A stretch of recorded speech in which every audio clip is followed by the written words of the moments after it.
না, পুলিশের হাতে দায়িত্ব দিতে একটা ছিচকে মস্তানকে ধরতে ৫৭ দিন লাগলো।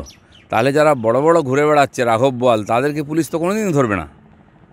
নেতারা বলছিলেন ১ সপ্তাহ ২ সপ্তাহ, আমি জানি না পুলিশ প্রশাসন তারা কি করছে। পার্টির স্পোক্সম্যান, পার্টির নেতারা ঠিক করে দিচ্ছেন কাকে কবে ধরা হবে। যাই হোক, ধরা পড়েছে। ওখানকার মানুষ নিরন্তর প্রয়াস করেছেন, লড়াই করেছেন যে এই ধরনের ক্রিমিনালদের ধরা হোক। ধরা পড়েছে, সাধারণ মানুষের দাবি কমপক্ষে মেনেছে পুলিশ। না, শুভেন্দুদা তো বলে দিয়েছেন, খবর ছিল, কিন্তু এটা সবাই জানে। আর এই চাপের জন্য হয়তো পুলিশ বাধ্য হয়েছে তাকে অ্যারেস্ট করতে।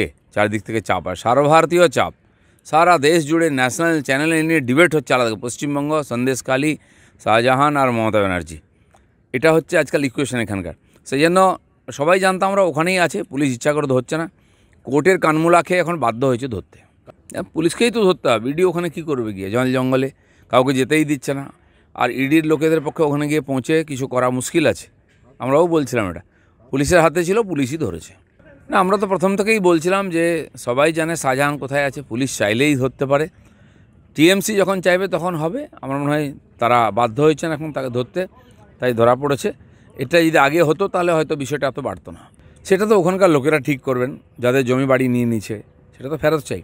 যাদের কাছ থেকে টাকা নিয়ে নিচ্ছে, যাদের ১০০ দিনের কাজের টাকা নিয়ে নিচ্ছে, বাড়ির টাকা নিচ্ছে, শৌচালয়ের টাকা নিয়েছে, বছরের বছর লুট হয়েছে, ভেড়ি লুট হয়েছে, তো সেগুলো তো মানুষ ফেরত চাইবেই, কারণ মানুষ তার জন্য সাফার করেছে। আমাদের ৪ জন কর্মী ওখানে খুন হয়েছে, তার এফআইআর পর্যন্ত নেয়নি, আমরা শাহজাহানের নামে কেস করেছিলাম। সেগুলো নিতে হবে, তবে মানুষ শান্ত হবে। তা নাহলে কী আছে, জায়গায় জায়গায় এরকম অন্যায় অত্যাচার চলছে, আন্দোলন হবে, একজন কাউকে ধরে নেবে, তারপরে চাপা পড়ে যাবে। তা নয়, বা টাকা ফেরত দিয়ে দিল, চাপা পড়ে যাবে। তো হাজার হাজার কোটি টাকা লুট হয়েছে, টাকা ফেরত দিয়ে যদি বেঁচে যায় তাহলে অপরাধীরা তো কোনোদিন বন্ধ করবে না, আরও অপরাধ বাড়তেই থাকবে। সেখানে অপরাধীদের সাজাও দিতে হবে। হ্যাপি নেটের প্রসেস শুরু হলো, এরকম বহু নাম আসবে। এই যে আনাকানি করছে, ধরতে চাইছে না টিএমসি, তার কারণ ওরা জানে পরপর লিস্ট আসবে, তাহলে সবাইকেই ধরতে হবে, আর ধরতেই হবে একদিন না একদিন। দেখুন, বাকিদের জন্য ওখানে যাওয়া আসা বন্ধ, কিন্তু সন্দেশখালী থেকে মিনাস খাতে কী করে এলো শাহজাহান?